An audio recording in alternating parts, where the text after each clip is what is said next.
In 2025, we are witnessing something deeply disturbing. U.S. citizens being detained by immigration officers not because they've broken any laws, but because someone decided they don't look American enough. People are being stopped at airports, detained at work, pulled aside for questioning, and in many cases, they're U.S.-born or naturalized citizens. Their only crime? They're not white in 2025. But that's not all. Some are being targeted because of their political affiliations, because they dared to criticize those in power. Others are flagged simply for what they say on social media about the current administration. Their words are enough to raise suspicion. Their opinions are being monitored. Their dissent is being punished. This isn't just about immigration enforcement. It's about racial profiling and the quiet erosion of civil liberties. If you are Black, Latino, Indigenous, Arab, Asian, or simply not white passing, your citizenship doesn't protect you the way it should. The Constitution promises due process and equal protection. But ICE isn't asking for proof of guilt. They're asking for proof that you belong. This is the danger of a system that polices identity based on appearance. It turns race into probable cause and transforms everyday life into a checkpoint. Today, we're going to hear the voices of real Americans, people who are courageous enough to speak on the discrimination happening in the U.S. Because if your rights can be taken away just because of how you look, were you ever really free as a non-white American? Before we dive in, hit the like button so this video reaches many more Americans. Please consider subscribing and sharing to give us a nudge in the algorithm. We're doing our part to save this nation. My work closed early tonight because ICE raided Broadway in Nashville. They went into the bars, specifically the kitchens of the bars, and they racially profiled a lot of the workers in there, detained them illegally, searched a lot of these places without warrants. Now, a lot of the workers who are dragged away from their jobs are being detained indefinitely until they can prove their citizenship. There's no telling how long they'll be detained. It could be 2 days, it could be 2 months. But a lot of very hardworking people, mothers, fathers, people supporting their families, went to work tonight and don't know when they're going to be going home or dragged away in the middle of doing their jobs. Like, it's extremely important to talk about the fact that this is happening all over the United States. This is what your tax money is being spent on, and more importantly, it's being spent illegally. So yeah, this is real. It's happening. It's tearing families apart. It's ruining lives. It's illegal. And we're only 5 months in. The Customs and Border Patrol agent goes, "Step aside, sir." I was like, here we go. All right. I'm waiting in the corner. This Latina ICE agent comes up, picks me up, takes me to this detention center. I sit down, fluorescent light bulbs, the whole nine. Okay. They have benches in the back of O'Hare Airport where there's like a detention area. Okay. There's a detention area. I'm sitting there. There's like a bunch of terrified families. Finally, this agent comes out, says, "Hasan Piker." I'm like, "That's me. Coming with me." I'm like, "Oh, brother, here we go." They take me to this back room. Okay. And the back room is not great. Everything, the back room is designed in the most hostile way I've ever been inside of a room. The vibes are really back there. Everything is fluorescent light bulb. It's very obvious that they knew exactly who the I was. He kept saying, "Oh, well, since you mentioned that, what do you do as a job?" And I was like, "I'm a Twitch streamer." And he's like, "Well, since you mentioned that you were a Twitch streamer, what kind of things do you stream about?" And at first I was like, do I just tell him I play video games? Because I don't think he's going to believe me if I say I just play video games to him, right? So I was just like, yeah, I play video games, but I also do current events sometimes, drama, internet. And he's like, "Oh, do you talk about, since you mentioned that, you talk about the things that you talk about, do you talk about the news?" And I was like, "Yeah, I talk about the news." And he kept saying, "Okay, so when you talk about the news, do you talk about the war?" And I was like, "What do you mean by that?" He's like, "Do you talk about Trump?" And that was the first time where I was like, what the f- is this question? Like, I literally straight up told him, I was like, "Why are you asking me this?" Like, I was like, what does this have to do with anything? I saw no reason to hold back on certain things. So I said, "I don't like Trump." I was like, what are you going to do? It's protected by the First Amendment. I don't like Trump. Yes. Right? Like, I was like, I'm not fond of him. I don't like him. He said he was going to end the wars. He hasn't ended the wars. What is up with that? You know? And the guy actually was very sympathetic. The agent was very sympathetic. And I don't know if it was like a JCS style interrogation technique to come across as sympathetic to like invoke some kind of positive feelings out of me in an effort to like get me to reveal something maybe that'll trip me up, or because he just genuinely was sympathetic and he had the vibes of someone who was like, I don't know why I'm doing this. Okay, Americans being detained at airports is literally all over my feed right now. I posted a YouTube video talking about this and how Americans are being questioned a whole lot more flying in internationally. And the responses I got were like, I can't believe you're fear-mongering. You are, being dramatic. And am I in this news bubble that nobody else is in? Like, are you guys seeing the same thing? As far as I can tell, your social media accounts can be questioned and asked about. Your speaking and whatever about Trump and about, this entire presidency can be brought into question when you're coming back into the country. Like, in my opinion, this is not what being an American is. This is not how American citizens should be treated. It's not how green card holders and visa holders should be treated. Nobody should be asked what their social media history was in order to be allowed into a country. However, actually, I did hear that Japan was going to start doing this. Anyway, I am super curious to see if any of you guys have any input on this. Have you experienced this? Have you been detained at an airport? I know, I can't remember the name of the creator right now, but I will tag her down below. This did happen to her. And there was a comedian recently that this happened to as well, that they detained or pulled aside and asked her if any of her comedy had anything to do with Donald Trump, which, why? Why is that a national security issue? Can anybody tell me?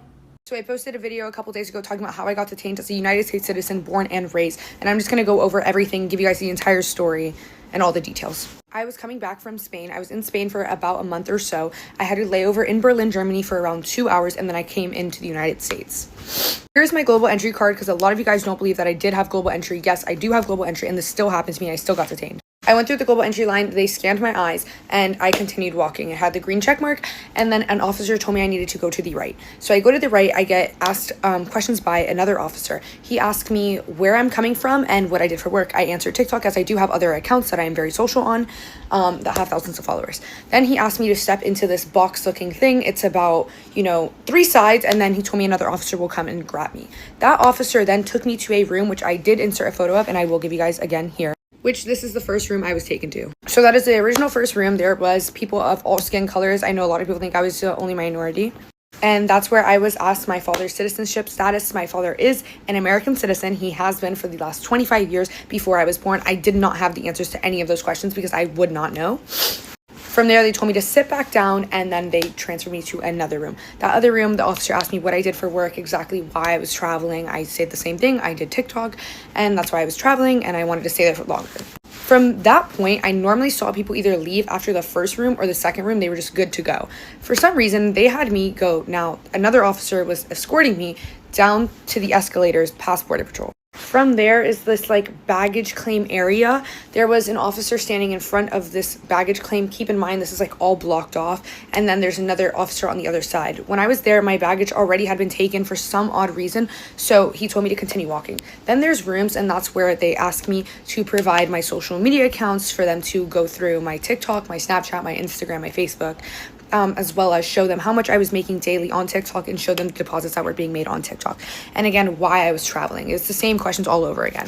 From that point on, if you keep walking, they make you keep walking, and that is where they will go through your luggage. They dumped out all my things on the counter, and they were asking me if I was the only person that had packed my bags. Of course, I said yes. But it was the worst search I've ever seen in my entire life. They dumped everything out. They didn't open anything. I had pill bottles that were, in colored containers because that's how my medication came.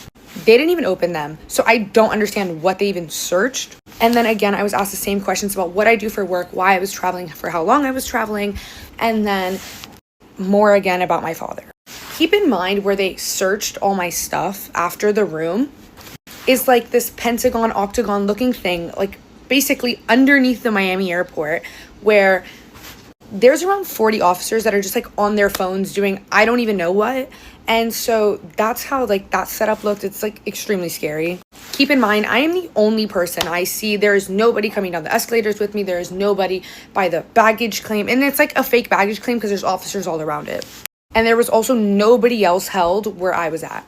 From that point, after taking my phone, my passport, all my bags, they had asked me when, where, and why if I had any trips planned, and when, where, and why, and for how long. I had no clue. I still don't have a clue. I do not plan to leave the US yet. So I answered no, and he proceeded to literally scream in my face 4 times, and I told him no every single time. After about 2.5 hours to 3 hours and during this entire thing, I was finally let go after telling them no, that I had no plans to leave the United States. I was again handed to around 5 different officers. I'm not sure if I made that clear, and put in around 3 to 4 different rooms. I believe 4. My parents just came back from Mexico and nothing happened to them. They were completely fine. They went through. They also have global entry. No questions asked at all. And they came in through the Phoenix airport. This happened in the Miami airport. I also want to let you guys know that I am very political on my accounts. I literally have a clothing brand called Trump for the Dump, making meme shirts of Trump, and then it's a nonprofit, so we donate to organizations that he's defunding.